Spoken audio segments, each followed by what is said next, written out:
Bueno, bienvenidas, Fabián, hacia mesa 4 del coloquio sobre acontecimiento. La mesa se titula Trayectorias del acontecimiento, injusticia espacial, desastre y reconstrucción. Voy a presentar brevemente a nuestros ponentes y después pasamos a sus exposiciones y hacemos una ronda de preguntas, discusión entre nosotros. En primer lugar, contamos con la presencia de Fabián González Luna, quien es doctor en geografía por la UNAM, profesor titular de tiempo completo en la Facultad de Filosofía y Letras y tutor en los posgrados de Geografía y Estudios Latinoamericanos. Es miembro del Sistema Nacional de Investigadores y ha sido responsable de proyectos institucionales y autor de diversas publicaciones científicas y divulgación. Adelante, Fabián, te cedo la palabra. Gracias, muy amable, Ricardo. Gracias. Seguimos. Perfecto. Muchísimas gracias antes que nada por la invitación, por el evento. Yo quisiera comenzar con una cuestión un poco más anecdotaria de cómo me fui acercando a este tema, porque realmente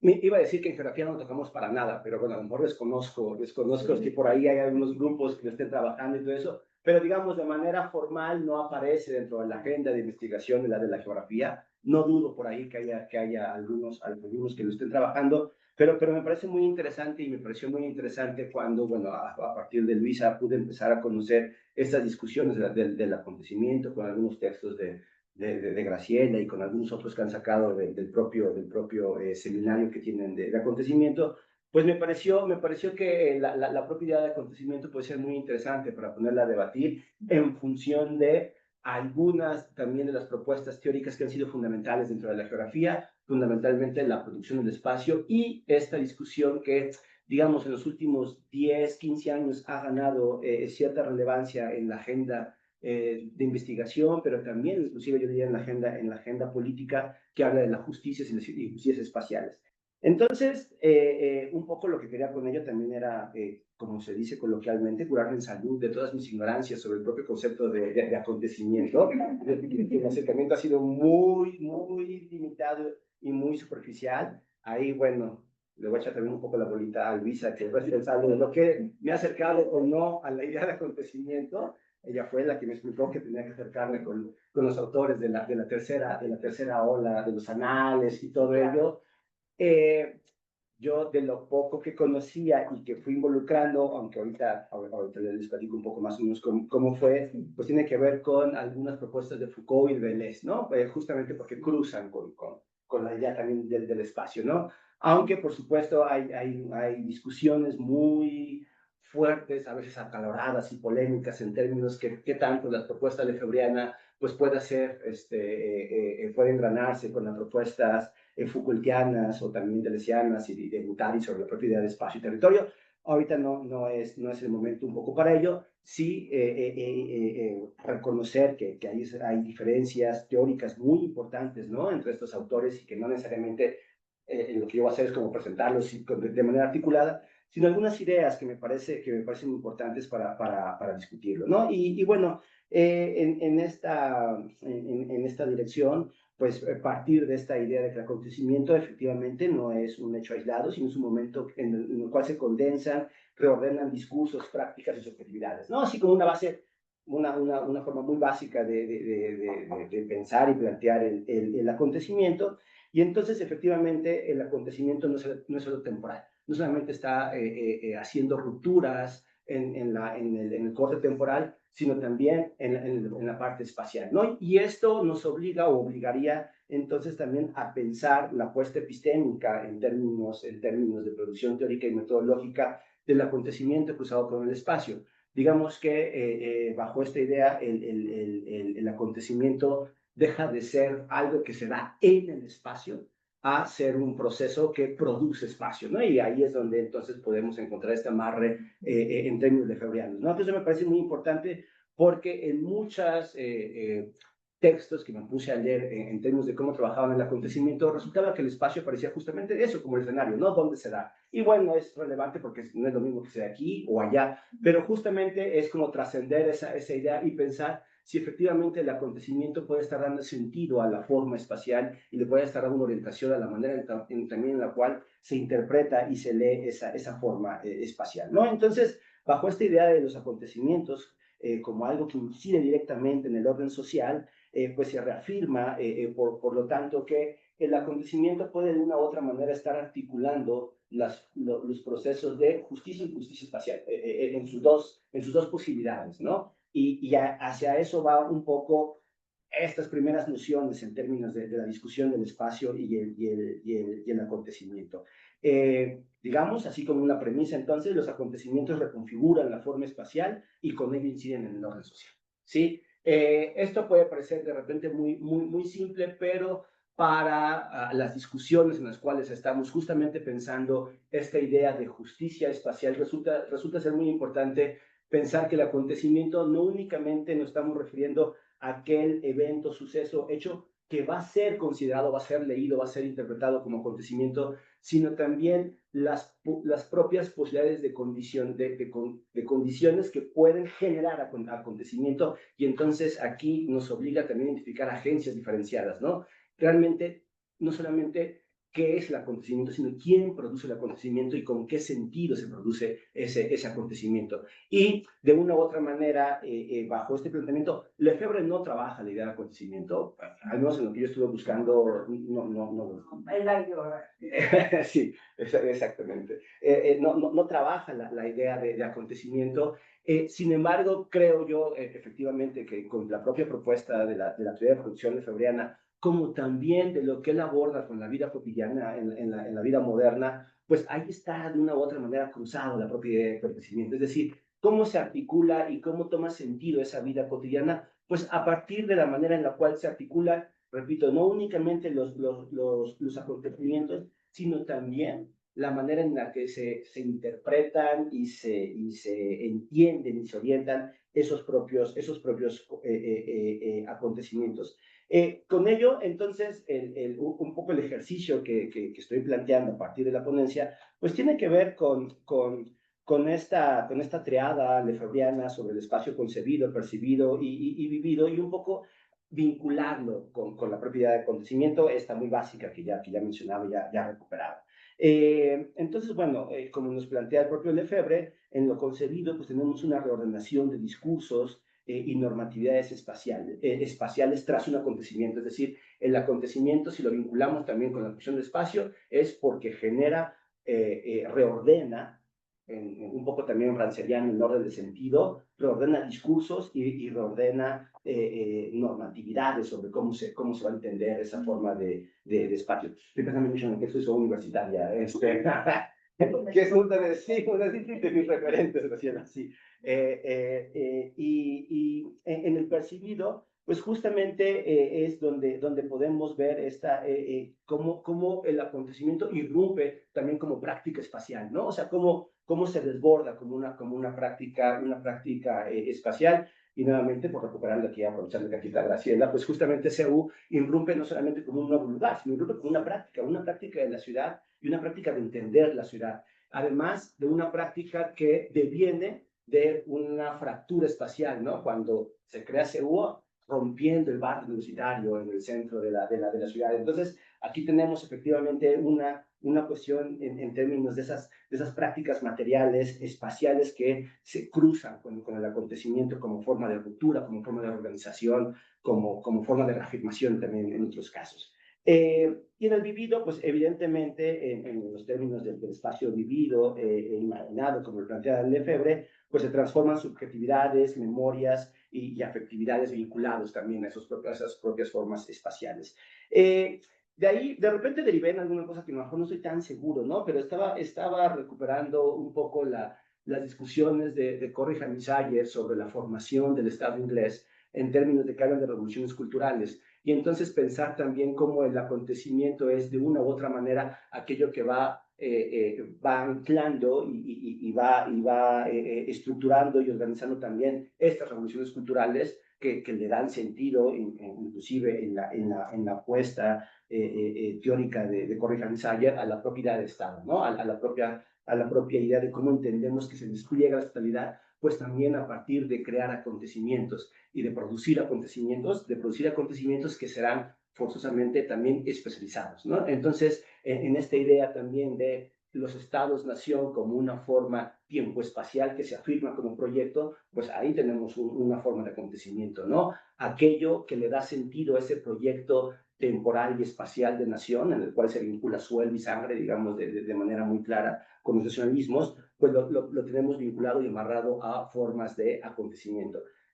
Claro, normalmente estas son ideas un poco o muy iniciales sobre esto, pero me parece que ello nos permite justamente empezar a discutir esos posibles lazos epistémicos, repito, entre producción de espacio y acontecimiento. Respecto a esta lectura que les decía de recuperación de algunas ideas de Foucault y de Deleuze en términos directos sobre acontecimiento y espacio, pues es interesante en términos de que Foucault lo plantea como una ruptura en términos de régimen de saber-poder, ¿no? Y eso, pues, es uno de los elementos que nos interesa también discutir en la forma en la cual se despliegan espacialmente, ¿no? O sea, cuando Lefebvre habla de hay rupturas en los regímenes de saber y poder, pues evidentemente estos también de una u otra manera podemos pensar que se afirman y se despliegan espacialmente, ¿no? Y entonces, la otra gran apuesta que podemos recuperar en ese sentido de Foucault es el espacio como tecnología del poder, ¿no? Cuando él habla, a veces más bien de arquitecturas, pero bueno, esas arquitecturas como también podemos proyectarlas en términos espaciales, en términos de dispositivos espaciales de control. Bueno, entonces pensemos cómo si el acontecimiento también es un proceso que permite justamente afirmar, afianzar o romper con espacios que funcionan como dispositivos de tecnologías de poder. Ahorita voy a dar un intento de ejemplo de ello, a ver si me funciona, ¿no?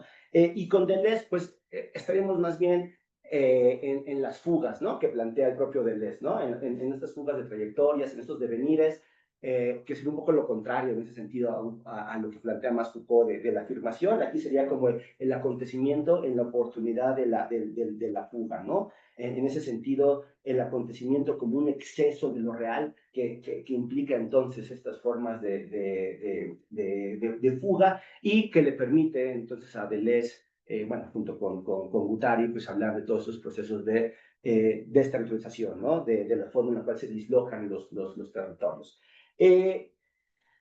Bueno, les decía, en este ejercicio de llevarlo con la cuestión de la justicia espacial, pues fundamentalmente plantear tres cuestiones rapidísimas, tres o cuatro cuestiones rapidísimas sobre la justicia espacial para en un minuto tratar de vincularlos. La justicia espacial, pues digamos, les comentaba, sobre todo nace, ¿no? En los 90 con este texto de Soya que coloca la idea de la justicia espacial de una manera relevante, en el cual pues habría que ponerse a discutir a qué se está refiriendo con justicia, ¿no? Con la propia idea de justicia, ¿no? Entonces, ya no es tanto Soya, pero sí otros han puesto como en cuestionamiento más esta idea de justicia liberal, en la cual la justicia espacial sería una distribución equitativa en el territorio de los distintos recursos, ¿no? Esa, digamos, sería la forma más liberal, si quieren ver más rawlsiana, como se diga, ¿no? De la idea de justicia, en la cual, pues, el espacio justamente aparece como eso, como un lugar en el cual se van a distribuir los distintos elementos y el acontecimiento sería pues justamente ubicarlo en esos lugares. Frente a esto, creo que esta idea de acontecimiento que se recupera a partir de estas discusiones, esta propia idea de espacio lefebvriana, esta propia idea del dispositivo del espacio como dispositivo de poder o de las fugas de destrucción de Deleuze y de Guattari, pues creo que nos permiten entonces pensar en la justicia espacial, ya no en términos de una distribución, sino de cómo se producen esos espacios y cómo esos espacios organizan la vida cotidiana. Digamos, una lógica muy simple en ese sentido. Si el acontecimiento lo entendemos como una forma que disruptiva, de rompimiento, de fuga, pero que termina ordenando parte de la vida cotidiana, pues entonces ese ordenamiento también estará atravesado o también estará atravesando los procesos de justicia en esos términos, que tiene que ver más, repito, más que una distribución en términos territoriales o de lugares, en términos de cómo el espacio se produce como una estructura, ¿no? Que permite que permite entonces el acceso o no el acceso a capacidades de hacer, a capacidades de decisión en esos términos. Y bueno, creo que ya me quedan menos 3 minutitos, perfecto. Bueno, he hecho un desarrollo mucho más amplio con esto, como siempre me gana el mal manejo del tiempo, pero planteaba pues como 3 grandes ejemplos que podrían servir en términos de su reconocimiento como acontecimientos, un poco para poner en tensión esto, ¿no? Y entonces, el movimiento estudiantil del 68, el Tlatelolco, que bueno, se reconoce, por supuesto, como una forma disruptiva de rompimiento, pero que también es instrumentalizada como una forma de control, ¿no? O sea, la propia ciudad y la propia ordenación estatal responde al 68. Sé que en las narrativas formales el 68 es como uno de nuestros hitos y puntos de inflexión en términos de democracia, en términos de demandas políticas, en muchos sentidos, pero también una narración, y hay una narración que es conservadora y que es totalitaria en la propia ciudad y que se va a desplegar en un ordenamiento urbano que va a separar y que va a diferenciar, ¿no? Entonces, el acontecimiento, sí, por supuesto,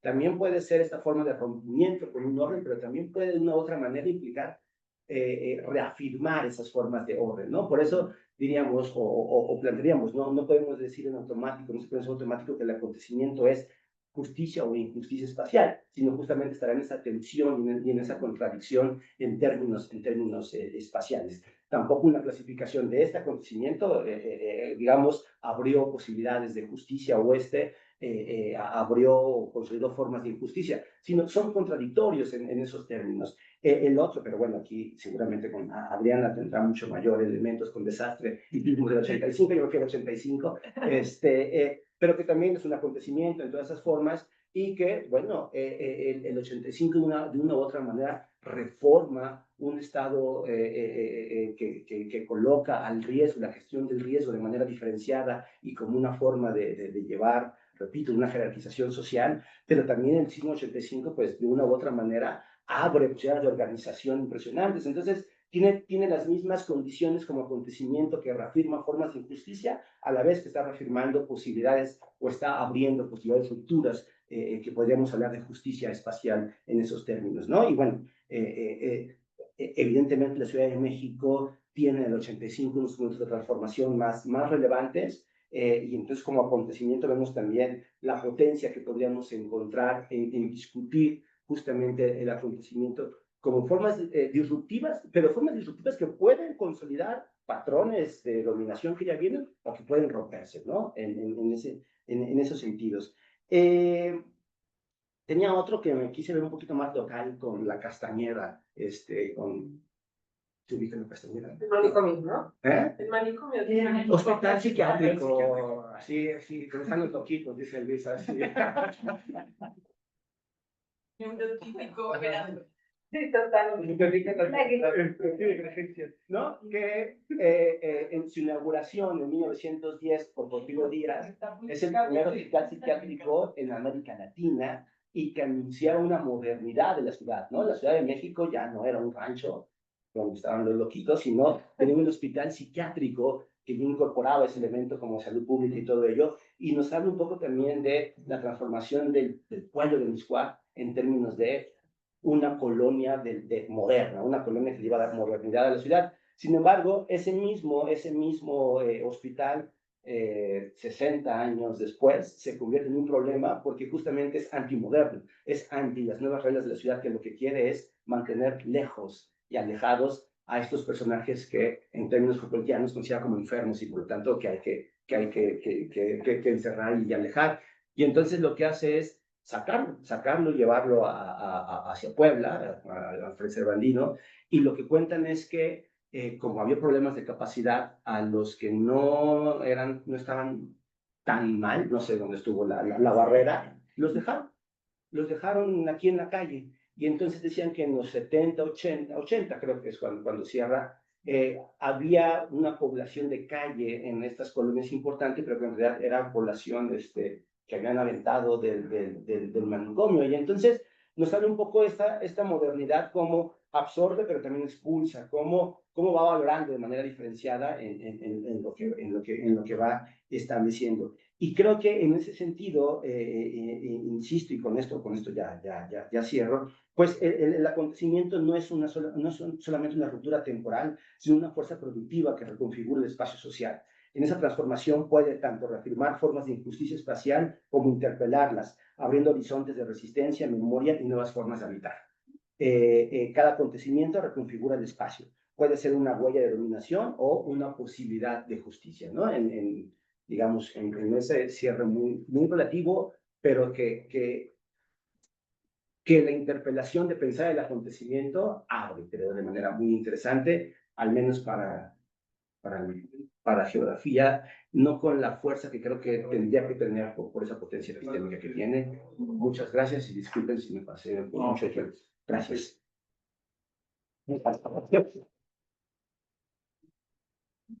Muchas gracias, Fabián. Seguimos. Supongo que discutiremos esto y será más interesante a la hora de las preguntas. Seguiremos con nuestra siguiente ponente, la profesora Graciela de Garay, quien es doctora en Historia, profesora investigadora del Instituto Mora, estudiosa de la historia social y cultural de la modernidad arquitectónica mexicana en el siglo XX, especialista en historia del tiempo presente, que investiga mediante la metodología de la historia oral. Y nada, bienvenida a su casa, profesora.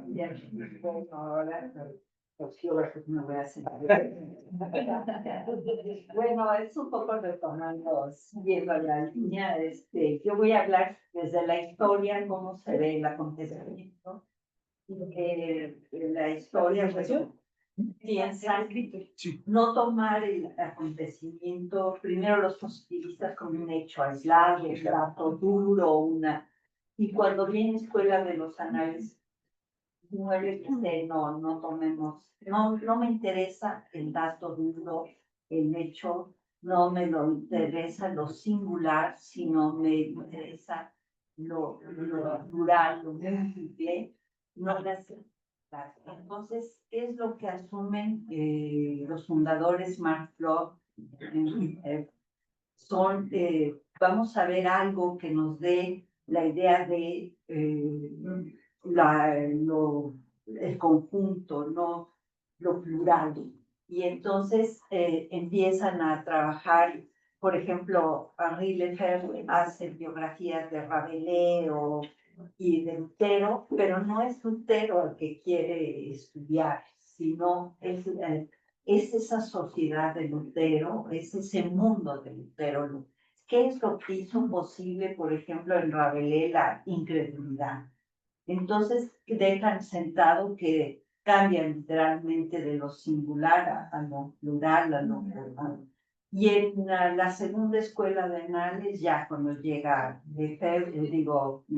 Rodin, pues está dedicado al campo de la geografía. Dice, nos vamos a dedicar a estudiar algo que hace 3 tiempos, el tiempo de la larga duración, que es el tiempo de la geografía, el tiempo de la economía, luego el tiempo de mediana duración, que son las coyunturas de la economía, y el tiempo efímero, rápido, que es de lo individual, que eso no interesa a la historia, dice que es una mera espuma, el acontecimiento no le interesa. Pero luego llega la tercera escuela, que es Le Goff, y Jacques Le Goff y Pierre Nora, y dicen, nosotros nos vamos a interesar, pero sí vamos a ver a los sujetos, pero no en su singularidad. ¿Cómo los vamos a ver en los sujetos? Nos interesa qué piensan sobre el acontecimiento. No nos interesa el acontecimiento, sino que ahí empieza, y la primera forma de abordarlo es hablar de mentalidad, porque nosotros al ver cómo hay esta gente, por ejemplo, que piensa sobre un acontecimiento, pero empezamos a ver lo que piensan diferentes personas, encontramos lazos comunes y así lo que queremos ver no es la singularidad, sino la generalización. Entonces, por eso pensamos la mentalidad, que después fue un término absolutamente criticado porque no reconocía diferencias, pero llega la cuarta escuela de análisis que está Roger Chartier, y él habla de representaciones sociales. Pero si ustedes se fijan, no es el acontecimiento lo que interesa, las representaciones es cómo dotan de significado los sujetos al mundo. Pero lo que ellos sostienen es que para hablar de acontecimiento tienes que partir de algo estable, como son las estructuras, la geografía. Entonces, bueno, ahora viene la pregunta, ¿pueden las catástrofes considerarse acontecimientos? Claro, catástrofes naturales o no, ya es toda una discusión, pero lo importante es la interacción humana y que ahí vienen cuestiones de injusticia, ¿no? Porque se podría considerar el riesgo y la interacción humana para prevenir la vulnerabilidad y todo. Pero aquí lo que yo quiero tomar un ejemplo, si quieres pasarla ya pasarla a lo que es a Shigeruban son más adelante, más,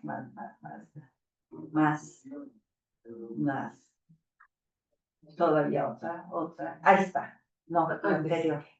Bueno, Shigeru Ban es un arquitecto japonés, asesor de Naciones Unidas para arquitectura de vivienda de emergencia. Shigeru Ban recibió el premio Pritzker de arquitectura porque él se ha dedicado a pensar cómo son las viviendas de arquitectura de producto del desastre, cómo alojar a los damnificados por desastres, ya sean naturales o no, ya sea por desplazamientos políticos, ya sea por catástrofes, por epidemias.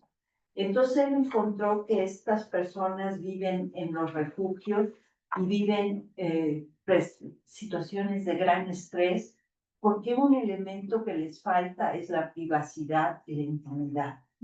Entonces, cuando él habla de privacidad e intimidad, remite a la vivienda, a la casa. Y la casa también tiene dos componentes. Vivienda es el concepto de la casa construida, pero la casa es la idea, el sentimiento.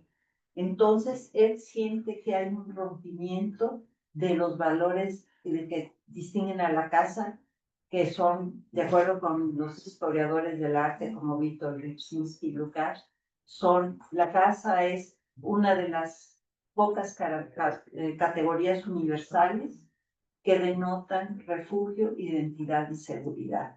Entonces, cuando él propone él lo que quiere es rescatar el sentido de intimidad, de privacidad que denota la casa. ¿En qué sentido está atravesando a los sujetos una vivencia que ellos no son conscientes sobre el problema de la privacidad y la intimidad? Y también está creando un cambio en la arquitectura para los refugiados. Está inventando una práctica social.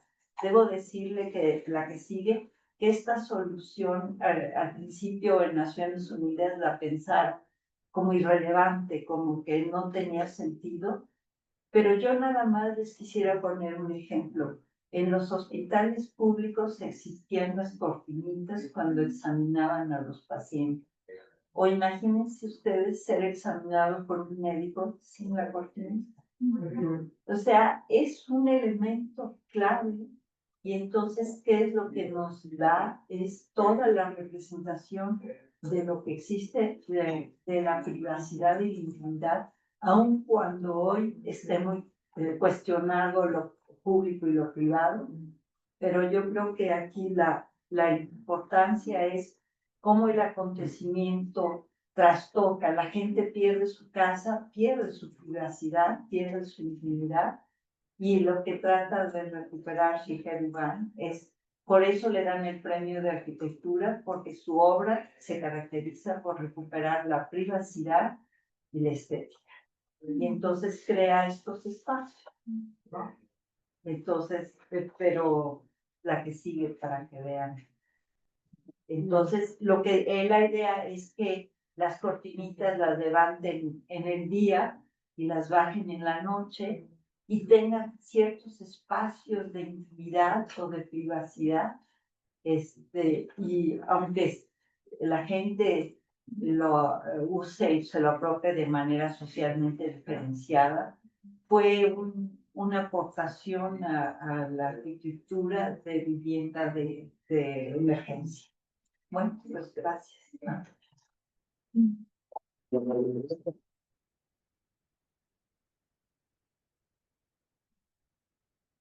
Gracias. Bueno, ahora seguimos con a Adriana Ávila Farfán, quien es doctora en Estudios del Desarrollo por el Instituto de Investigación del Dr. José María Luis Mora, maestra en Geografía por la UNAM y politóloga de la Universidad Nacional de Colombia. Sus líneas de investigación se centran en conflictos socioambientales, vulnerabilidad a desastres, espacialidades feministas, cartografías críticas y participativas. Adriana. Muchas gracias, Ricardo. ¿Te puedo molestar en la presentación? Sí.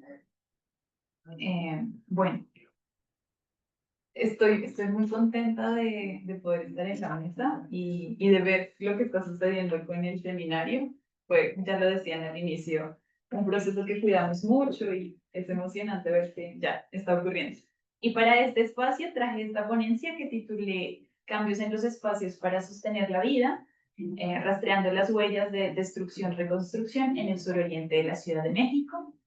Traigo una imagen que es un mural conmemorativo al 19 de septiembre de 2017, que se hizo en San Gregorio Atlapulco, y me gusta pensar que estos intercambios que hacemos en relación con situaciones de desastre, de injusticia, son también una manera de honrar la memoria no solo de quienes siguen vivos y siguen luchando por la existencia, sino también incluso de quienes dejaron de acompañarnos en el marco de situaciones desastrosas.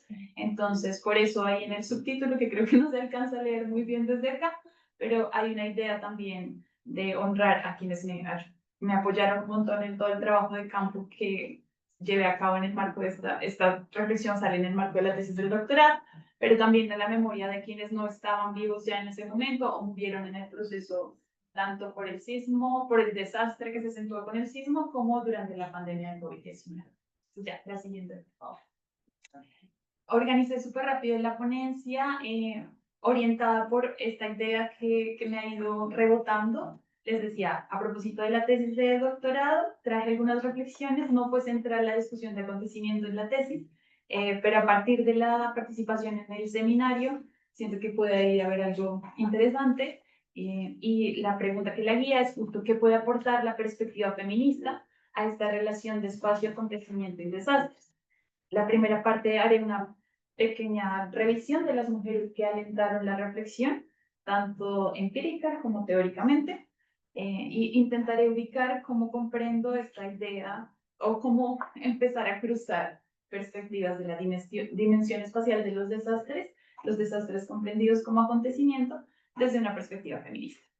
Y una discusión, a ver hasta dónde alcanzamos a llegar, para dar cuenta de cómo, con un par de casos concretos, podemos hablar de cómo se están trascendiendo escalas en estas apuestas de sostener la vida en espacios concretos, y posicionar la reproducción de la vida en espacios donde no se suele posicionar. Y por otro lado, dar cuenta de cómo las disputas por la destrucción y la reconstrucción material y simbólica de los espacios vitales nos dan cuenta de características pues pistas para quizás entender esta relación entre desastres como acontecimiento y la dimensión espacial que nos permite aportar. Y luego al final algunas reflexiones, vamos a ver si alcanzamos a llegar porque hay poquito tiempo. Sí. Entonces la siguiente, por favor. Aquí les muestro algunas fotos de las mujeres, ellas son las mujeres que alentaron la reflexión de la tesis y que traigo algunas de sus reflexiones para la ponencia. Son mujeres que habitan en lo que era el antiguo lago de Xochimilco, en el suroriente de la ciudad, puntualmente en la Colonia del Mar, en Tláhuac, en la unidad habitacional Villa Centroamericana también en Tláhuac, y en el pueblo originario de San Gregorio Atlapulco. Y les contaba, trabajamos con ellas a partir de cómo sostenían la existencia, a propósito de el desastre que se acentuó con el 19 de septiembre de 2017 y con la pandemia por COVID-19. Y yo construí con ellas la tesis en medio justo de la pandemia por COVID-19, que eso también va a ser un aspecto importante en las reflexiones que se fueron entretejiendo, en algunos casos muy encarnadas también. La siguiente, por favor. Entonces, muy rápido compartirles algunos elementos como contextuales de esta, como de cómo la lucha que ellas emprenden para sostener la existencia es una lucha que dan en medio también de disputas muy importantes con las respuestas institucionales para la reconstrucción. Tienen muchas diferencias respecto a lo que pasó en el 85, pero por ahí también algunos vínculos, no vamos a profundizar en ello. Pero en esta ocasión, como que sinteticé algunas de las disputas ahí relevantes. Una frente a la dinámica focalizada y asistencial de las acciones institucionales. Esta vez la respuesta estuvo en manos no solo del Estado y de la Comisión de Reconstrucción, sino también de empresas privadas. Tuvieron un gran peso sobre en qué zonas reconstruir o no viviendas, inicialmente muy focalizadas en las zonas centrales de la ciudad, donde era posible redensificar, y el suroriente un poco relegado en la respuesta, quizás más enfocado en el pueblo San Gregorio Atlapulco por toda la cobertura mediática que hubo, y una rápida respuesta súper asistencial de la Fundación Slim para reconstruir viviendas ahí. ¿Y qué viviendas se reconstruían? Unas viviendas sociales estandarizadas, muy pequeñas, pensadas para familias nucleares en edad productiva, 2 niveles, que vamos a ver más adelante, transformar también las dinámicas de las viviendas y de vida en estas zonas. Pero además, una reconstrucción que inicialmente apostaba por te reconstruyes, fuiste afectado por las viviendas, pruébame que tuviste la afectación por el sismo, porque si no, no entras en el programa, y te reconstruyo con créditos, con viviendas que la mayoría, pues, ya, y solo te reconstruyo si me muestras que eres propietario. La siguiente. Entonces, bueno, eso como elementos de contexto, arrancar ya un poco otras personas que alentaron la reflexión, además de esas mujeres luchando en el marco de las políticas de reconstrucción. Tenemos algunas referencias pues, teóricas que también alentaron esta reflexión, muy vinculadas a lo que se ha trabajado en el seminario de acontecimiento, particularmente el trabajo que compendian Fabiola y Alicia en su libro sobre poner el acontecimiento al centro. Y acá muy sintético, porque hago la salvedad también, no es mi tema central de investigación, entonces ideas y pinzadas a ver si esto tiene sentido y que pues lo podamos poner en diálogo y discutir. Entonces, basada en ideas muy sencillas, justo como el acontecimiento lo entendemos como proceso que deviene en cambios sociales y que trasciende la idea del hecho o el suceso. Y esta propuesta de dónde verlo y cómo qué es lo que se rompe y además qué es lo que se abre, de la que nos habla Ligia Tavera, me parece que es interesante para traerla. Ya la mencionaba Fabián, se rompe la concepción del tiempo, pero también la cotidianidad y los significados y los sentidos de vida también, un poco la inteligibilidad. Pero además también se estudia el acontecimiento en clave de que se rompe la experiencia vital en muchos sentidos, depende de cómo entendamos experiencia. La siguiente, porfis. Y bueno, ya nos decía Graciela, perdón, Graciela muy rápidamente que los desastres, pues puede haber una amplia discusión. Yo parto de ubicar los desastres como procesos sociales y dialogar con aquellos que han posicionado el desastre también como un acontecimiento. Y dialogo un poco con las perspectivas feministas de los desastres.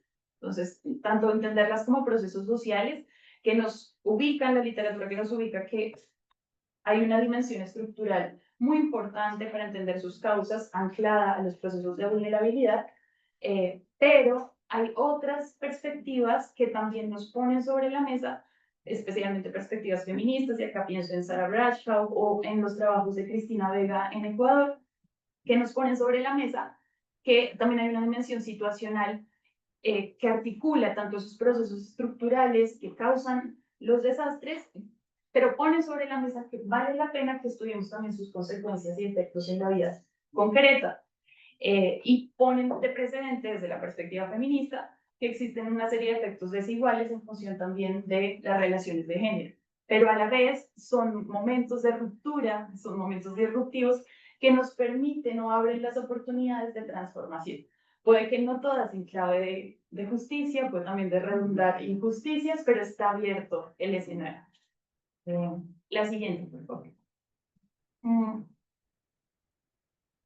Y entonces, como que con esa relación yo, del trabajo con desastres, de estas pinceladas de la discusión teórica de acontecimiento en el seminario, hubo un momento muy significativo para mí, y también traigo a Luisa sobre la mesa, y fue la sesión que tuvimos en el seminario sobre espacios, en donde justo discutía tu texto sobre la ciudad, sobre ciudad universitaria, y el texto de Ramiro Segura sobre jóvenes en Argentina.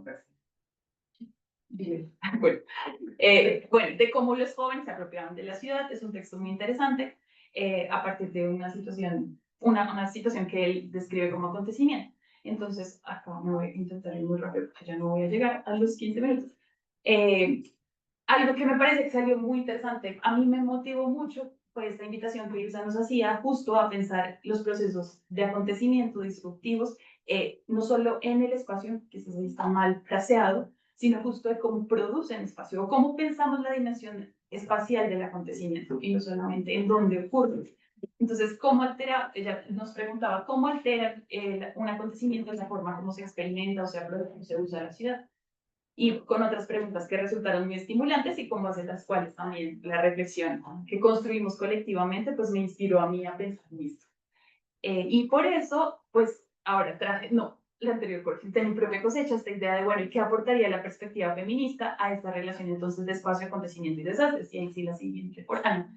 Y traigo un poco la literatura de espacio, súper rápido, no solo desde la, digamos, desde otra perspectiva teórica, la perspectiva feminista, entonces acá posicionando con Linda McDowell, pero también los trabajos más recientes que ha hecho Paula Soto, que ubica que el espacio urbano se produce no solamente en función de las lógicas capitalistas, sino también patriarcales, y que estas dicotomías de producción-reproducción se afianzan en el espacio y también en la dicotomía de lo público y lo privado.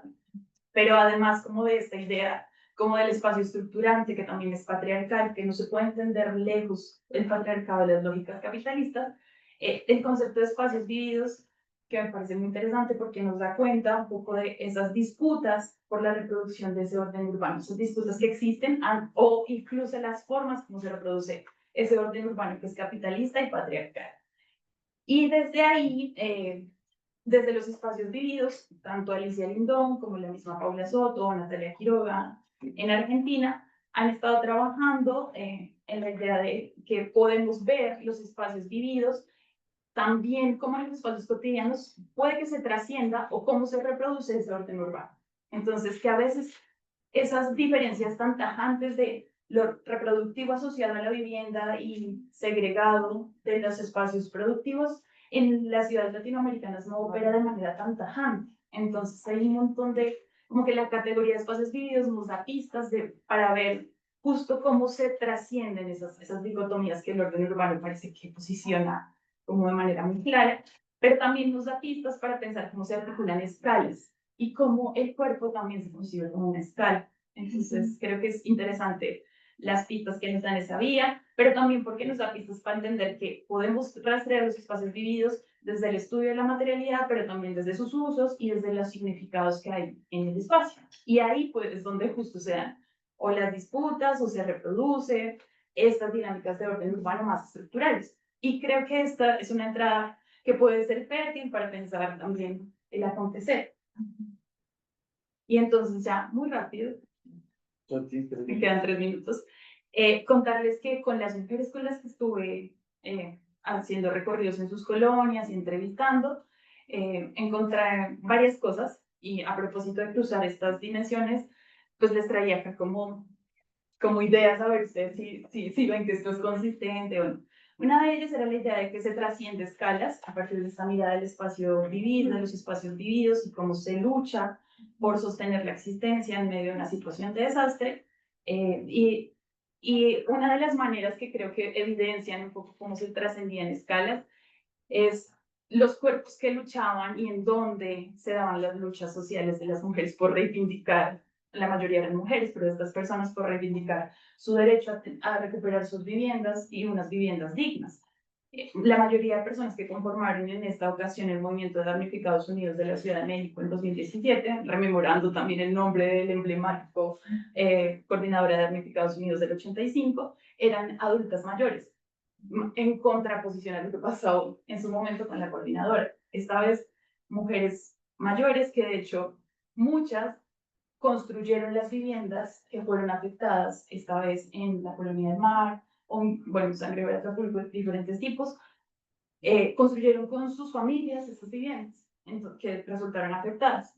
Y entonces, siento que acá hay una pista interesante de su lucha, pensando solo en clave de la organización y los repertorios de lucha. Ellas me contaban, fue muy significativo para ellas involucrarse en este movimiento en medio de una situación muy adversa y desafiar, irse a marchas cuando nunca habían estado en una marcha en su vida, irse al centro de la ciudad, en zonas que ni siquiera a veces conocían, salir de la colonia, por justo las condiciones de clase, pero también los roles de género que se habían impuesto sobre sus cuerpos. Entonces, creo que es significativo notar como en estas disputas que fueron en el largo plazo, porque no fueron solamente 2017, sino recuperaron muchas sus viviendas hasta 2023 y otras aún no las han recuperado. Pone en tensión, creo que visibiliza sus cuerpos en las zonas centrales de la ciudad, luchando y habitando espacios que no son para la reproducción de la existencia. Es una manera como de ubicar cómo en esta lucha se puede trascender escalas de los cuerpos que habitan los espacios. Pero además creo que hay una cosa interesante en su lucha y es que hubo una apuesta por poner lo íntimo, el cuidado en las manifestaciones mismas. Esta vez no desde las viviendas, sino incluso en los espacios centrales. Y ellas lo reivindicaban todo el tiempo. Eran mujeres mayores. ¿Cómo garantizábamos poder llegar a las zonas centrales? Y decían, la experiencia que teníamos en el trabajo de reproducción de la existencia en nuestras casas fue muy importante, porque claro, nosotras ya sabíamos cómo organizar. Si sabíamos cómo organizar una familia, ¿cómo no íbamos a saber cómo organizar? No teníamos la experiencia, pero sí teníamos la experiencia. Volcaron toda esa experiencia en el sostenimiento y en el cuidado que estaba antes como pensado en los espacios más íntimos de la casa y la pusieron eso en lugares centrales, bloqueando vías. Y creo que hay una pista interesante y ellas lo reivindican así, como su lucha colectiva no era solo por la demanda de recuperar la vivienda, sino se volvió en sí misma una lucha reproductiva en la calle, que sacó de las fronteras de lo privado, de la casa, encargarse de la reproducción, la puso en la calle, la puso en las redes sociales, la puso en espacios públicos de la ciudad. Creo que eso, justo, trasciende la dicotomía producción-reproducción, público-privado, de manera que es interesante. Habían otras pistas por ahí, pero creo que ya definitivamente estoy pasada de tiempo, alrededor de las disputas por la destrucción, reconstrucción y materialidad de estos espacios, de estas colonias, pero podemos después seguirlas platicando y por ahora creo que es un intento de ir hilvanando como quizás estas miradas desde una perspectiva feminista del espacio nos pueden alentar a imaginar la relación con los desastres, quizás en esta vía, porque por lo que alcancé a compartirles, más interescalar, que se transgreden un poco estas dinámicas muy dicotómicas de la producción del orden urbano, al menos en esta situación, que creo que nos da pistas para pensar otras maneras. O sí o no, hay muchos matices pues de eso, de la reproducción del orden urbano. Y creo que por ahí, perdón por exceder.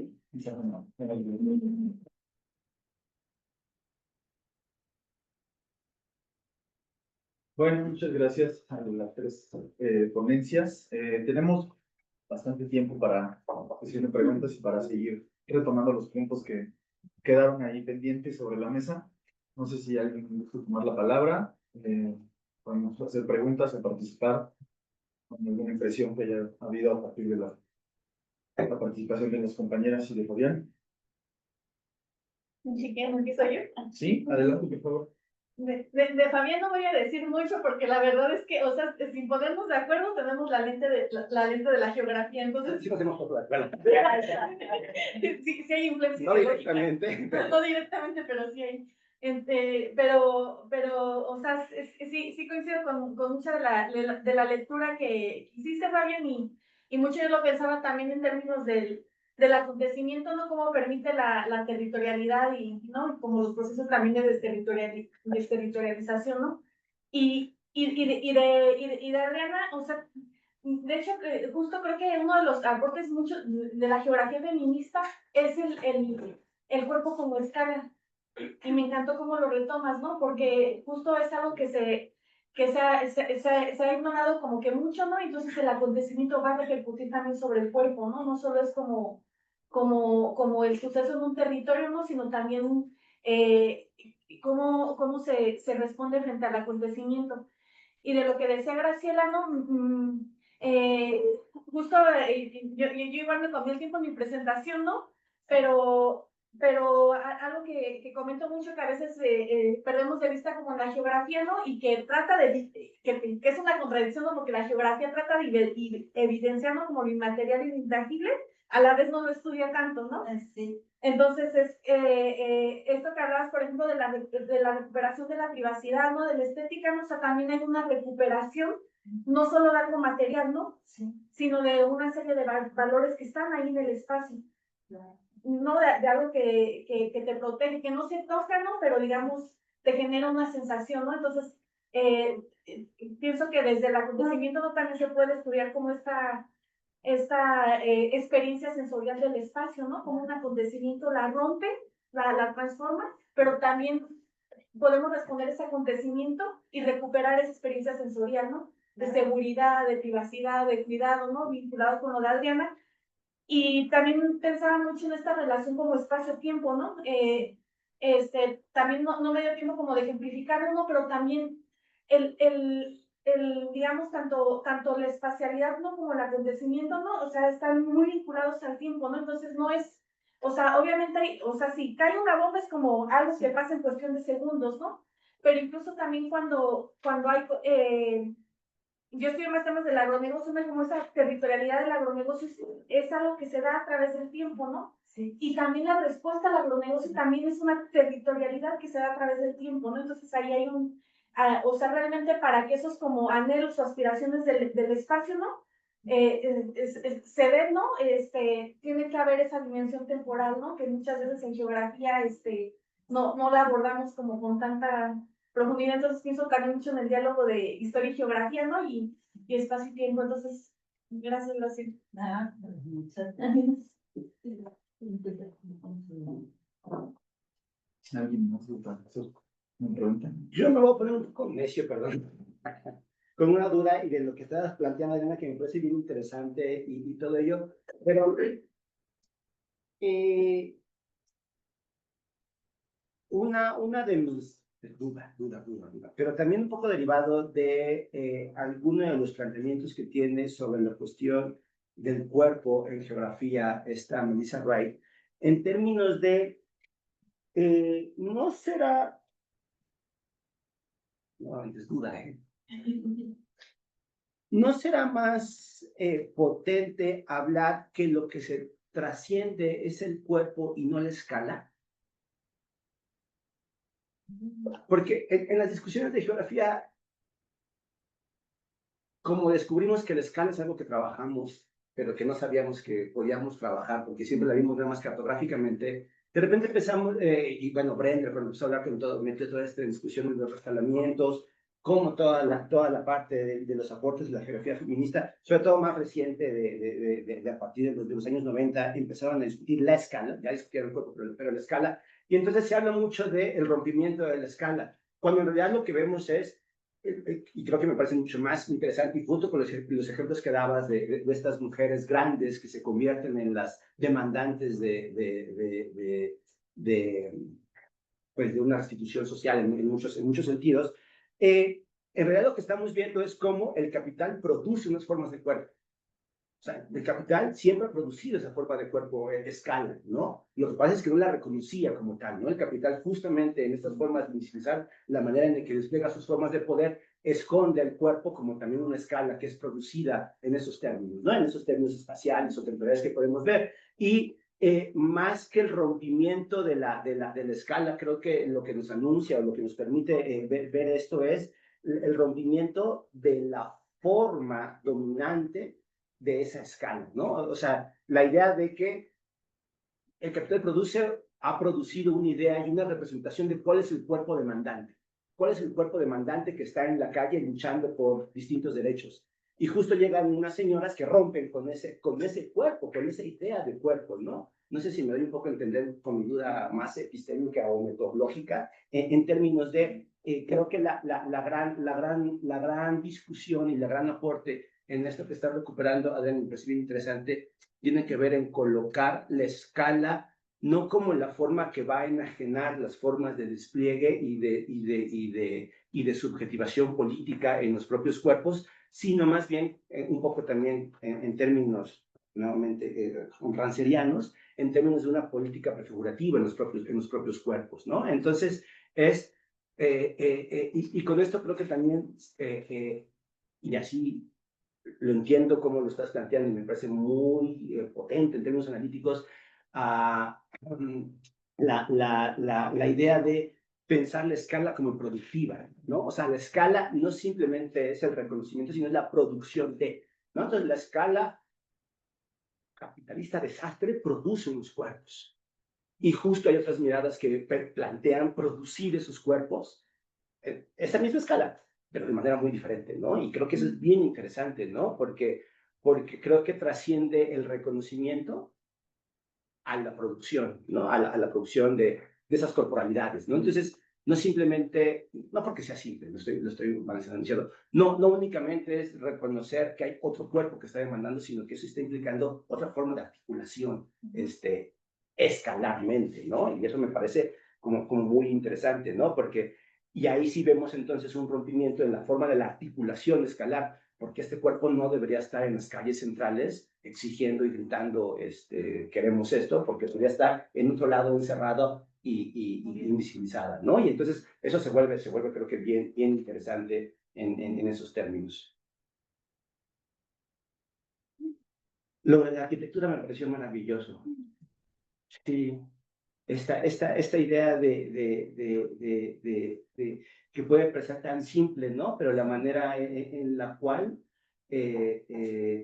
estamos atravesados por ese espacio, ¿no? Pero que normalizamos, ¿no? Y entonces la casa, que efectivamente, ¿no? Pues debería ser en términos, bueno, nuestra fuente de refugio, identidad y seguridad, que nos atraviesa de una u otra manera y nos ordena, ¿no? Y aparte se cruza mucho con lo que tú comentabas, Adriana, porque entonces tenemos un modelo de casa que asumimos que existió desde siempre y para siempre, ¿no? Que tiene cuartitos separados por papás e hijos y un espacio común y pues mentira, ¿no? En esos términos, ¿no? O sea, es la afirmación de... Sí, a mí me gustaría hacer igual plantear algunas preguntas. En primer lugar agradecerles que tan ricas participaciones y decir algo respecto del cuerpo como escala. Precisamente el taller que tenemos el día de mañana en el marco el día de hoy, perdón, en el marco del coloquio, se llama Acontecimiento y Protesta, experiencias desde nuestros cuerpos territorios, que va a impartir la compañera Constanza Larenas, también miembro del seminario, y supongo que está un poco esta discusión ahí metida, ¿no? En las reflexiones y en la participación que se pueda construir, invitados todos y todas para que participen en el taller. Y yo tengo una pregunta para Fabián. Metodológicamente, digamos, desde tu disciplina, tu área de expertise, que es la geografía, ¿cómo podríamos, o cómo piensas tú que son las herramientas más útiles para documentar u observar o hacer las dos cosas? Las irrupciones de estas prácticas espaciales concretamente en la Ciudad de México, ¿no? A partir de la producción del espacio. Estoy pensando, cuando hablabas como de estos momentos de cambio drástico del espacio urbano, ¿no? Me venían a la cabeza situaciones obviamente como el sismo del 19 de septiembre del 85 y demás, pero también me venían otras cosas como un poco más efímeras en términos temporales, ¿no? Por ejemplo, estoy pensando en la clausura y el cierre del edificio de productos chinos en Mississauga 89, ¿no? Que de repente encontraron ciertas irregularidades o muchas irregularidades, ¿no? Clausuran el edificio, pero semana y media después eso está funcionando normal, ¿no? U otros lugares, como otros momentos como los desalojos de los antiguos habitantes de la Ciudad de México en distintas colonias, ¿no? Que de repente desalojan, ¿no? A familias completas o a muchas familias habitando en algún espacio y temporalmente, rápido o no, eso se convierte en complejos arquitectónicos vamos a decir, postmodernos, para no hablar en términos arquitectónicos, y no meterme en esas dificultades, pero de repente se empiezan a construir, no sé, grandes edificios, ¿no? O se empiezan a... De repente vemos un Oxxo o una tienda de carne internacional en ciertas colonias, ¿no? Y demás. ¿Cómo, metodológicamente, cómo podríamos captar, digamos, esa especificidad del cambio urbano, ¿no? Esa sería como la pregunta en general. Y por poner algunos ejemplos, debe haber muchísimos más, ¿no? Pero creo que tanto el del 68 como el del 85 son bastante interesantes y conocidos. Y ahí yo quería hacer una pausa y decir también que en el caso del psiquiátrico de la Castañeda, pues recordar el trabajo excelente cómo es las melancolías dolientes del manicomio general de Cristina Rivera Garza, ¿no? Y pensar un poco en ese espacio como el espacio que cohabitamos aquí, como vecinos del Instituto Mora, ¿no? A lo mejor habla también de nuestra salud mental. Pero pensar un poco qué sucedió después ahí, ¿no? Está la Escuela Nacional Preparatoria, está el metro, hay una serie de comercios, pero también está la unidad Plateros, que si no me equivoco es una unidad, claro, ¿no? Que consiguieron grandes arquitectos. Walmart, ¿no? Es el que está justo sobre donde estaba. Exacto. Bueno, ahora Walmart está bueno, todos los desarrollos arquitectónicos que hay, ¿no? Pero un poco como problematizar el espacio así de, digo, yo no viví el Miscuac de la Castañeda, pero creo que como lo vamos viendo ahora y desde distintas experiencias y edades y perspectivas personales al final, creo que es bastante interesante. Y luego, una pregunta para Graciela.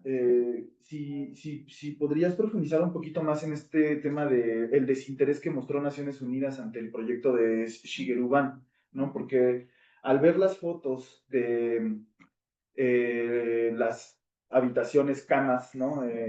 Para personas afectadas por desastres, me vino a la cabeza pues, la situación que se vive en todo el mundo, pero concretamente en el sur y en el norte de México, en los refugios y albergues de migrantes, ¿no? A partir de estos espacios que son mientras me voy, mientras me dan la visa, mientras la migra me recibe, etcétera, o mientras no me corran, ¿no? O mientras me den de comer.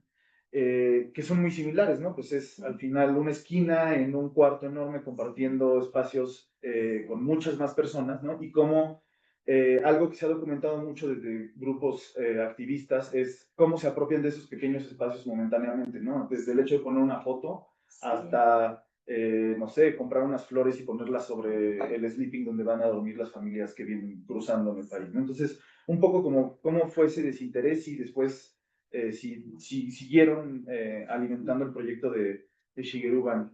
Y para Adriana, y con esto termino para no hacer esta preguntón, ¿cuáles fueron los retos más fuertes durante tu investigación? O sea, como me imagino, o sea, tú reflexionando desde el cuerpo, precisamente, ¿no? Desde tu experiencia como doctorante, como mujer, lo que sea, creo que sería muy rico también hacer más énfasis en la parte metodológica, que a mí me fascina discutirla, pero sí me interesa saber cómo en este trascender de la parte central de un monstruo como la Ciudad de México hacia las periferias de ida y vuelta, como cuáles fueron los retos también que tú enfrentaste como investigadora y luego que tú observabas más con las sujetas y los sujetos que estabas trabajando, ¿no? Me pareció muy interesante y creo que hay una gran deuda en términos de el estudio del activismo y los movimientos sociales, concretamente las alcaldías rurales que tiene la Ciudad de México, ¿no? Pero aquí en el Mora se han hecho tesis y en otros lados también. Pero creo que sí tenemos todavía uno, chilangocentrismo y dos, centro de la ciudad o sur centro, etcétera, como muy arraigado y que tenemos que empezar a ver también un poco pues sí, hacia otras latitudes, ¿no? Yo que soy una flor de pavimento y un fiel amante de la Ciudad de México, me interesa mucho también ver cómo se vive diferenciadamente los espacios urbanos, ¿no? Y pues esas serían las preguntas. Muchas gracias por su participación. ¿Yo? Estoy procesando la pregunta del cuerpo, entonces muchas gracias Luz por los comentarios. Yo creo que quizás conecta, ¿no? Como que hay una idea que es importante, me parece, que ponen sobre la mesa las geógrafas feministas. Yo retomé más el concepto de espacios vividos Y sí me interesó el cuerpo, sí, justo en clave de escala analíticamente, la verdad, hasta ahí. No llegué a las concepciones ni dialogué con cuerpo-territorio, y por eso lo retomé así. Es muy sugerente la apuesta que me dan, pero pienso que a propósito de lo que Graciela nos comentaba, es súper interesante cómo las geografías feministas ponen sobre la mesa que no hablamos del cuerpo individual, sino justo de este cuerpo, ¿no? Entonces el cuerpo da cuenta de estos significados y sentidos que se cargan y encarnamos efectivamente en cuerpos concretos, pero que para ellas y para nosotras están marcados justo por un capitalismo que no se puede concebir sin entender las opresiones patriarcales que pesan sobre ellos. Bien, entonces, como que pensaba en eso, ¿no? Que solo para resaltar lo potente de pensar, no el cuerpo imaginándolo como la escala más pequeñita, ¿no? El cuerpo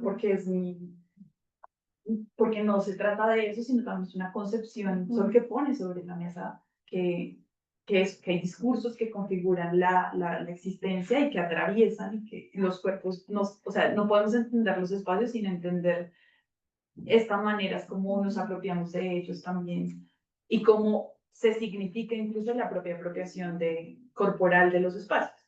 Entonces, en esa vía, creo que, pues sí, es muy sugerente, es muy sugerente la aproximación que sugieres, Fabián, como qué pasaría si cambiamos el foco de la escala a imaginar que se trasciende el cuerpo. Ahora, creo que quizás por la rapidez en la explicación, puse más ejemplos alrededor de los cuerpos de estas mujeres en lugares centrales y se trasciende, ahí parece más el discurso que opera sobre los cuerpos.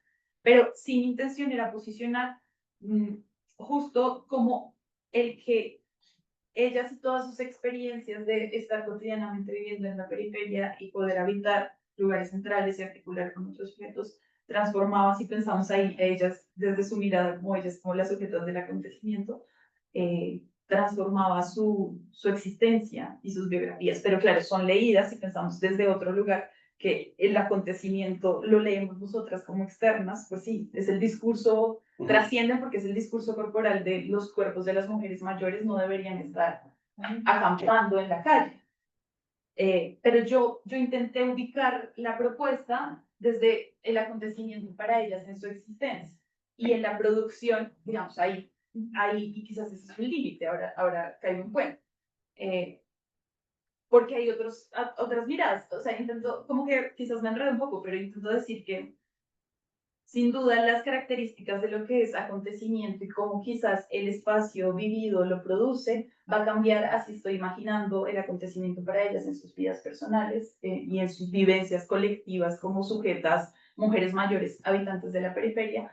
Así lo leemos como yo quiero leerlo como investigadora y que está trascendiendo en los discursos oficiales de lo que se produce del cuerpo. Mi intención era, a partir de sus experiencias, ir hilvanando lo que para ellas era significativo en clave de sus espacios vividos para entender cómo sostenían la vida. Y a partir de las narraciones de lo que para ellas era significativo, tenía más sentido pensar en la escala como eso que transforma, que mueven, que trascienden al habitar, al luchar, al moverse de la periferia al centro, pero también al reivindicar en sus luchas que esas actividades que estaban asignadas a los espacios reproductivos podían darse en la ciudad. Entonces, por eso el énfasis en la escala alrededor de eso, y no yo como la que lee los discursos sobre el cuerpo que operan sobre eso. Pero, para pensar, lo digo, me quedo pensando un montón. Y tengo sobre las preguntas de Ricardo, es interesante. En la tesis hay como toda una introducción alrededor de cómo me titúo. No buena respuesta, la tesis. No, pero fue muy significativo. Estábamos en medio de la pandemia y muchas de las vivencias que ellas me compartían, con todas las diferencias del lugar en donde yo también habitaba. Digo, soy inmigrante, estaba en esta ciudad, había empezado el doctorado, claro, tenía una beca, lo que me daba una posición económica para el salario, diría, de cierto privilegio, pero también de mucha inestabilidad. Habían ahí muchos contrastes frente a la experiencia que ellas estaban viviendo, pero también muchas cosas en común que fueron muy significativas. En medio de la pandemia, mi papá murió por COVID. Y entonces tuve que después asumir el cuidado de mi madre porque enfermó gravemente. Entonces, que eso no hubiera ocurrido en mi vivencia cotidiana sin el desastre pandémico operando en los cuerpos de todas las personas a nivel global. Entonces, la vivencia encarnada de lo que implicaba asumir la reproducción de manera más fuerte, pero además las pérdidas y las consecuencias de la dificultad de sostener la vida fue súper importante. Y lo narro en la tesis, no para eclipsar que la tesis gira en torno a mí, sino para ubicar que mucho del diálogo y también de la posibilidad de cercanía con ellas se dio en el marco de las situaciones que también yo estaba atravesando. Las conocí a ellas desde mucho antes y ellas incluso me acompañaron y me dieron muchos consejos personales alrededor de las actividades de cuidado, de la sobrevivencia en la pandemia. Entonces, no, insisto, no por esta idea de entonces la reflexividad de poner en el centro quien investiga solamente porque sí, por ego, sino porque en realidad sí nos marca un lugar distinto de diálogo y de producción de conocimiento que creo que es muy fértil y muy potente, solo con este par de ejemplos alrededor de lo que implica encarnar también una situación desastrosa que creo que igual todas y todos lo vivimos de maneras distintas y pues eso nos crea otras maneras de acercarnos y de relacionarnos. Y con ellas, y ahí hubo muchos retos, no estoy respondiendo, pero sí hubo muchos retos frente justo hasta donde pones, hasta donde te pones en el centro, evades, como en la escucha de las entrevistas, de repente no eran tan rigurosamente entrevistas, y la gente me conoció de maneras mucho más íntimas también a mí, entonces las pláticas no estaban mediadas por el guión de entrevista y las categorías analíticas que yo había intentado. Sí, era otra dinámica muy marcada también por la intimidad, por la cercanía. Entonces, eso, pues sí, marcó una tesis distinta en donde justo la perspectiva feminista pues, fue crucial para posicionar que se produce también conocimiento situado de manera potente. Y también enfrentamos, y ellas siguen enfrentando muchos retos en sus vidas cotidianas, y creo que eso sí nos pasa en general a todas y todos cuando hacemos investigaciones en zonas complejas y marcadas por la injusticia. Y es que, claro, acá traje pequeños ejemplos, pero hay otras reproducciones de injusticias que generan mucha impotencia y ahí justo manejar las expectativas con la investigación, procurar no redundar en situaciones de daño en la medida en que nos encontrábamos, cuidar mucho eso en clave metodológica fue muy relevante para mí, pero no bastaba solo planearlo y pues atravesamos muchas circunstancias ahí alrededor de un movimiento que también estaba muy desgastado, muchas mujeres peleadas internamente porque sus viviendas no las pudieron reconstruir, seguían pagando deudas porque solo reconstruyeron a quienes sí tenían títulos de propiedad y situaciones muy adversas en la vida cotidiana que de repente, pues sí, generan retos importantes en la vida y en la tesis. Bueno, pues lo que me preguntaba Ricardo, los intereses de Naciones Unidas, que decía Naciones Unidas, que simplemente una tela haciendo una partición, rollos de papel, recubiertos de poliuretano, no decía nada, o sea, era muy sencillo meter a todos los damnificados en un gran estadio, por ponerles colchones y ahí está, que no era necesario poner más cosas. Y después él estuvo trabajando va a todas las zonas de desastre y empezó a ver cómo se sentía la gente, si les dividía. Y lo que tú dices, lo sensorial, no lo había pensado, pero sí es cierto, o sea, yo pensé el ejemplo de las cortinas en los hospitales, ¿no? Que ahora casi ya ni las ponen, pero sí hace una diferencia, esto sensorial, ¿no? La dimensión sensorial. Y sí fue, al principio Naciones Unidas no pensaba que estuvo él luchando y probando en varios lugares, porque para Naciones Unidas era más fácil. Todos, por ejemplo, los damnificados de Katrina, los metieron en un gran estadio, pero es que como familias enteras no tienen un espacio mínimo de privacidad, de intimidad. Total estuvo discutiendo, probando qué tela era la mejor, pero son rollos de cartón, de esos de los que mete uno papel, nada más, ¿no? Solo forrados de poliuretano, y fue así una, pues, y ahí vino a México en el temblor del 17, no sé qué tanto caso le hicieron, pero ha ido por todo el mundo, ¿no? Entonces se me hizo que como una observación tan simple, ¿no? Que es la privacidad, de qué es la intimidad, puede, y él, hablando de injusticia, dijo que es un derecho. O sea, él argumentó en Naciones Unidas que es lo que reclamaba el derecho a la privacidad, que fue que eso en un momento dado a Naciones Unidas pensó, pues sí, hay un derecho a la, pero es lo de la injusticia espacial. Si nos ponemos a pensar, meter a todos en, y luego lo que él argumentaba es que les dicen es temporal y se quedan más o menos 3 meses mientras la vivienda que se les va a asignar está lista. Entonces no tienen nada de intimidad, de privacidad. Entonces, uno se siente mal si no ponen la cortinita, o simplemente cuando se inventaron los baños sin puerta, ¿no? Todo el mundo se sintió así como, ¿no? Entonces él trataba de, y lo que tú decías, Fabián, ¿no? De la casa imaginada, pero esa idea es una categoría universal. Sí. O sea, la imaginamos esa casita de techo de 2 aguas, pero es una, pero que nos da mucho idea de seguridad. Entonces, eso. Me acuerdo de la primera pregunta que me dejó así sin saber cómo iba a intentar hacer una respuesta en términos de cómo acercarse a estas cuestiones, o cómo intentar como dar cuenta.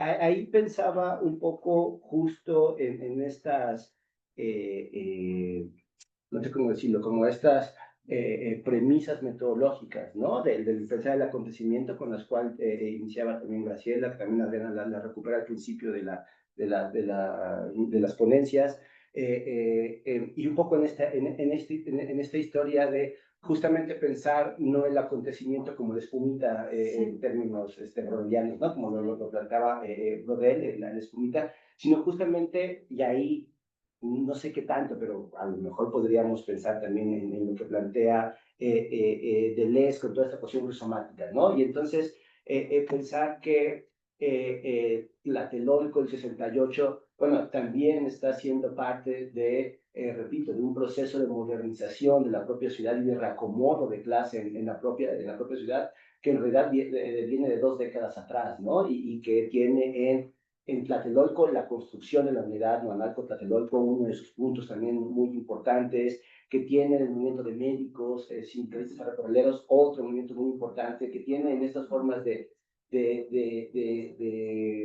repito, ¿no? de proyectar esa organización en la ciudad, pues tiene sus manifestaciones, tiene sus formas en las cuales se va enraizando, y que de repente si pudiéramos cometer el error de pensar el acontecimiento únicamente con lo que sucedió en la tarde-noche del 2 de octubre, ¿no? Y a lo mejor conectarlo con lo que viene sucediendo en la historia del movimiento estudiantil, ¿no? Desde el caso de San Tomás hasta 3 meses para atrás, y no con un proceso que es de mucho más larga,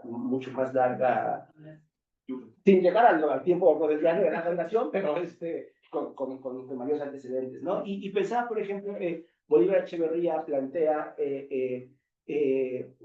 cómo también no pensarlo el tiempo en esas formas lineales, ¿no? O sea, lo que él dice es que en Francia, en París, después del 68, lo que hace el gobierno es justamente desmembrar la universidad, ¿no? Entonces, separarlas entre la Sorbona 1, 2, 3, 4, 5, 7 y mandarlas separadas justamente para que no hubiera estas formas de comisión. Aquí se había hecho 20 años antes, ¿no? En los 50 justamente se había quedado desmembrar esas posibles vínculos solidarios de acuerpar en la ciudad entre movimientos obreros y estudiantiles, ¿no? Y entonces creo que por ahí podría haber una línea muy interesante, ¿no? Justamente si pensamos el acontecimiento como aquella como aquella ruptura que nos abre la posibilidad de pensar en estas formas rizomáticas y contradictorias, ¿no? En lo que genera, porque efectivamente 68 también es una reafirmación de una apuesta en lo político distinta a la política, y a la vez que es también una forma de reafirmación de un orden pues nacionalista, desarrollista, en esta lógica también del turismo, ¿no? Nacional.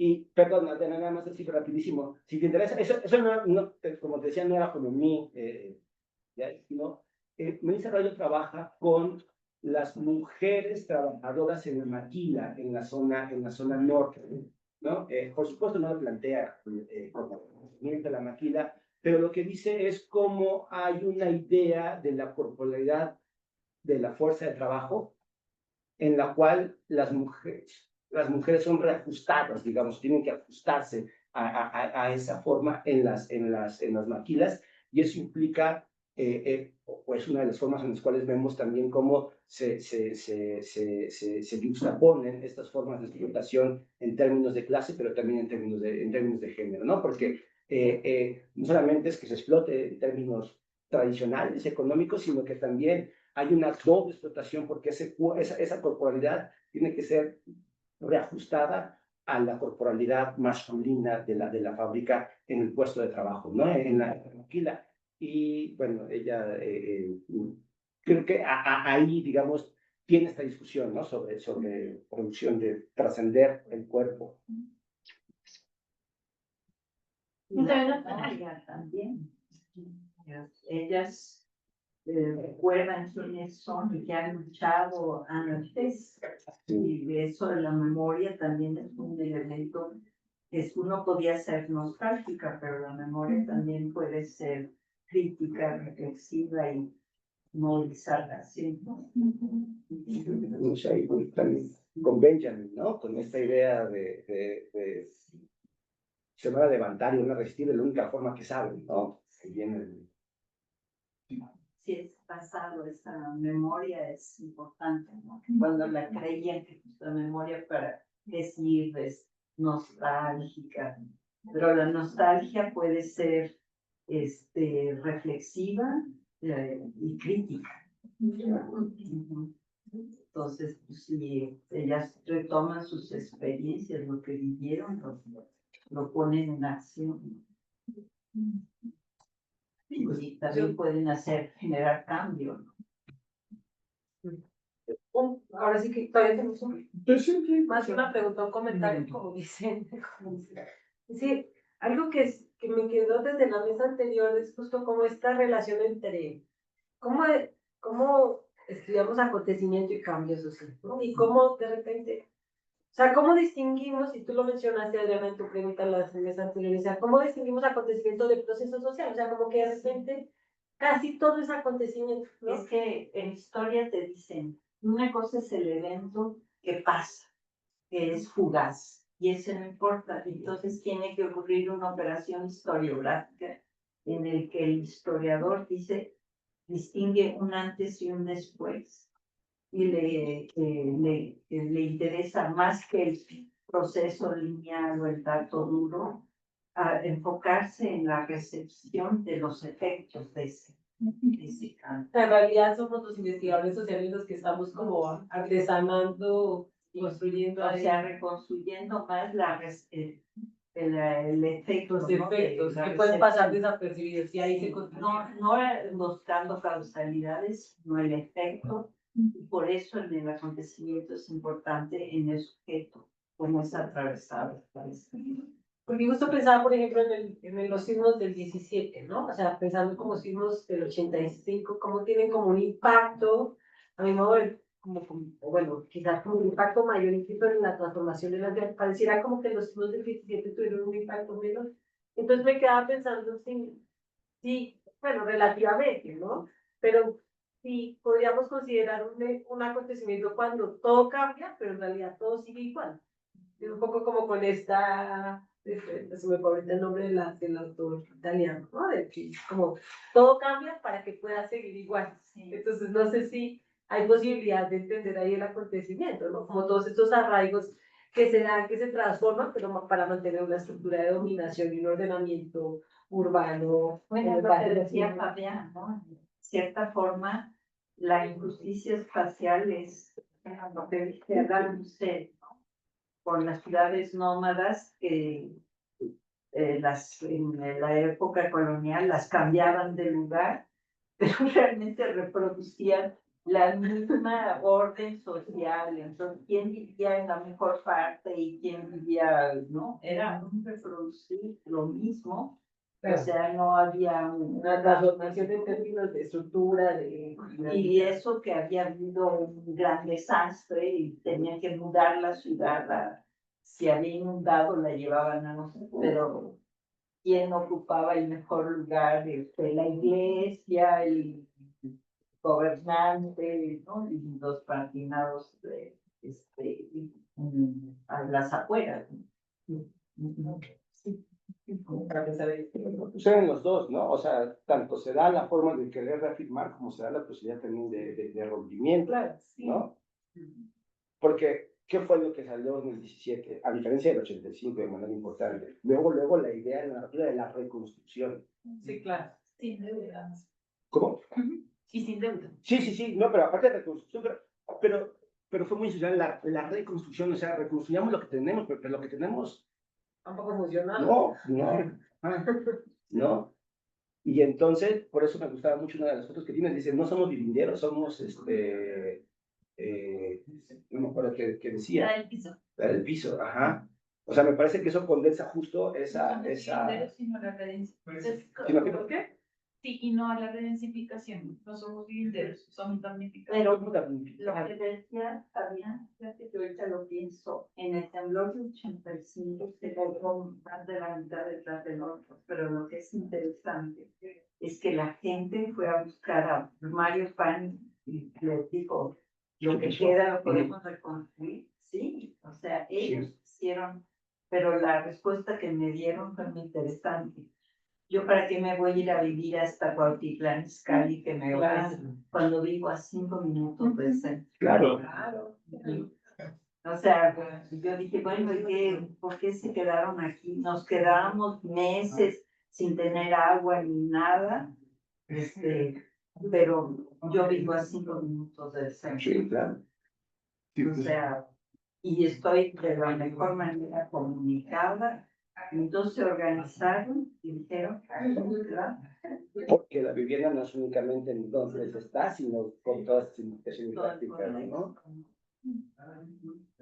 Sí, muy bien.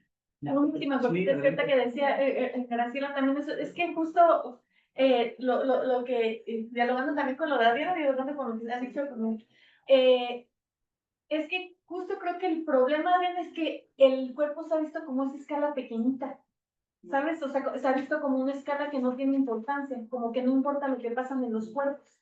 Entonces todo se vuelve muy pragmático y muy deshumanizado. Y justo a no mirar, ¿no? Entonces, por ejemplo, a mí me encanta mucho trabajar como entrevistas y con las personas porque siento que la dinámica espacial la puedo entender más a partir de las personas. O sea, y justo pensaba en algo bien interesante. Hay un investigador de investigaciones históricas de la UNAM que él escribió un libro que se llama Heridas sobre la Tierra y habla de toda la violencia que pasó en el Valle del Yaqui, ¿no? Y entonces ahí dice, se pudieron entender todas las violencias del Yaqui hasta que empezaron a escribir mujeres del tema. Y hay una parte en la que él lo dice como muy fuerte, porque también en las mismas disciplinas hay una negación de lo sensorial, de las emociones. Es como el lado femenino que las disciplinas tratan de negar, ¿no? Porque eso es lo emocional, lo sensorial, o como esto no es objetivo, eso no es así. Entonces hay una negación. Siempre va a haber como una negación de aquello que se asume como femenino, ¿no? Y Daniel Ken dice, se puede entender toda la violencia hasta que viene justo toda esa mirada de las mujeres, ¿no? Entonces, la geografía feminista tiene ese potencial, ¿no? De poder evidenciar y mostrar violencias que no han sido evidenciadas. Que justo a partir de eso, incluso pues ya en ciencias políticas habla de la política de las emociones, ¿no? Cómo cómo el enojo sirve para la transformación social, cómo toda esta dimensión como emocional también está moviendo, está produciendo, o sea, en términos geográficos, el espacio, ¿no? Entonces, creo que en ese sentido esto está como bien interesante todo lo que trabajas, Adriana, ¿no? Y que hace cruce con el trabajo de No, pues de es todos que y todas, ¿no?